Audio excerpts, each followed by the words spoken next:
আসসালামু আলাইকুম প্রিয় দর্শক, আশা করি সবাই ভালো আছেন। পৃথিবীর যে যেখান থেকে দেখছেন, আশা করি সবাই আল্লাহর অশেষ রহমতে সুখে শান্তিতে বসবাস করছেন এবং আল্লাহ আপনাদেরকে আহ, ওনার খুব নিয়ামত দিয়ে আপনাদেরকে ভালো রেখেছেন। আমার এই খামারটি আমার একটি শখের খামার ছিল।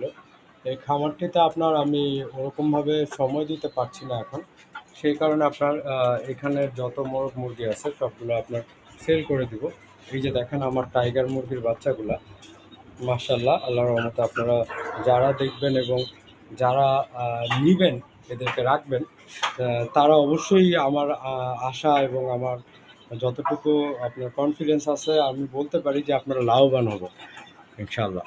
আর হচ্ছে যে আমার খামারে ছোট্ট খামার, এখানে আমি অতিরিক্ত তেমন কোনো মেডিসিন ব্যবহার করি না। এখানে এখানে জাস্ট খাবার দাবার এগুলোর মধ্যেই মোটামুটিভাবে পালতেছি। ওরকম কোনো ওষুধ দেওয়া হয় না এদেরকে।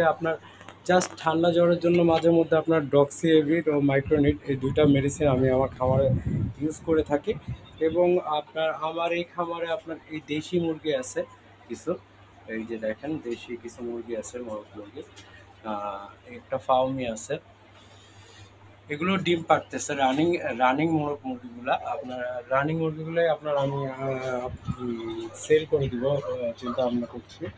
আর আপনাদের কারো লাগলে অবশ্যই অবশ্যই আমার সাথে যোগাযোগ করবেন। এবং আহ, যারা পালার জন্য আগ্রহী তারা শুধুমাত্র নক দিবেন।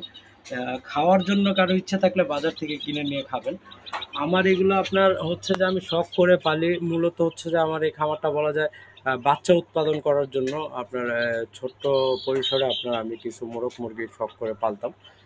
সো এই আর কি বিস্তারিত। আর একটু অন্যদিকে কাজকর্ম আছে, ব্যবসা বাণিজ্য আছে, সেই সেই সুবাদে এখানে এখানে আমি ওরকমভাবে সময় দিতে পারছি না।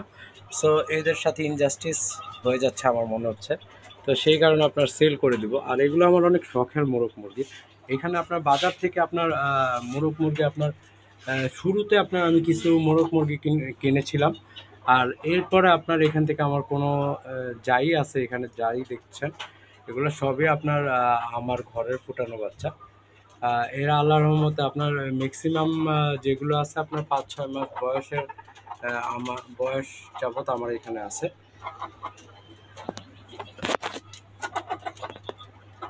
দেখেন, আরো লাল একটা টাইগার বাচ্চা হয়েছিল, ওইটা দেখলে অবিশ্বাস্য রকমের ওয়েট হয়েছে ওইটার, 10 কেজি।